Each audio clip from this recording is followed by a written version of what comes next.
So Donald Trump, the guy who ran on ending endless wars and putting America first, is now openly threatening to bomb Iran unless they agree to a nuclear deal. Yes, really. In an interview, he said, if they don't make a deal, there will be bombing. It will be bombing the likes of which they have never seen before. Okay, so now pause and think about that. Does that sound like foreign policy shaped by American national interests or something else? Because this isn't about stopping Iran from getting nukes. We tried that. It was called JCPOA, and Trump tore it up under pressure from the same foreign policy blob that's been agitating for regime change in Tehran for decades. The same people who still insist that bombing the Middle East makes Americans safer. And now, instead of a negotiated deal, we're back to threats of war. Even as Iran's leadership is saying loud and clear, if you attack us, we will pursue nuclear weapons. In other words, bombing Iran doesn't prevent nukes, it guarantees them. And yet we just slapped on a new round of sanctions. Why? Because that always works, right? Actually, no. Sanctions have destroyed Iran's middle class and strengthened the hardliners, the exact opposite of what we claim to want. Meanwhile, an advisor to Iran's supreme leader said if the U.S. bombs Iran, Iran will have no choice but to move towards nuclear weapons. So now we're in a situation where the U.S. is threatening war to stop nukes, and the threat of war is causing the nukes. Smart. But let's be honest, this has never been about America. This is about Israel. It's about Netanyahu and his war cabinet pressuring the U.S. to strike their enemies while they level Gaza and dream of wiping out Hezbollah next. And Trump, the supposed anti-globalist outsider, is repeating the same neocon playbook. So remind me again, what happened to America first? Because I don't know a single American who wants to go to war with Iran. I do know a lot of Americans who can't afford rent and groceries, but somehow there's always money for war. So who is our foreign policy actually serving? Who's running the show? And maybe more importantly, when do we Americans say we have had an absolute enough of this? Let's move on to the next story here. Trump says that he's very angry and pissed off at Putin. He said this during an NBC News interview saying, quote, if Russia and I are unable to make a deal on stopping the bloodshed in Ukraine, and if I think it was Russia's fault, which it might not be, but if I think it was Russia's fault, I'm going to put secondary tariffs on oil, on all oil coming out of Russia. So somebody, how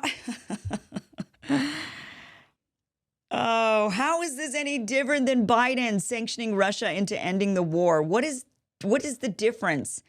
What is the difference between either of these? Saying, oh, we're going to bomb you, Iran, to stop you from getting a nuke. That's what all the neocons have been saying. To go after Russia and say, hey, Putin, you end the war, we're going to sanction you to death. Yeah, you've been trying that.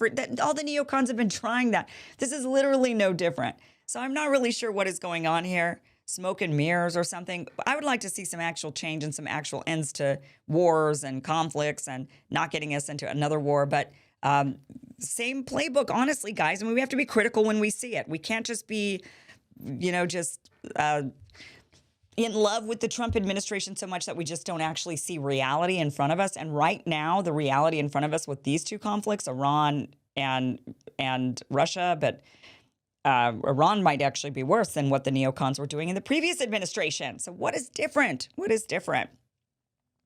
So we'll see how this pans out. We'll see this one. Okay, let's move on to the next story here. It is official. The greatest love story of our time is back, guys. Move over, The Bachelor. This one has nukes. In case you missed it, Donald Trump is now flirting again with his old flame, North Korean Supreme Leader Kim Jong-un.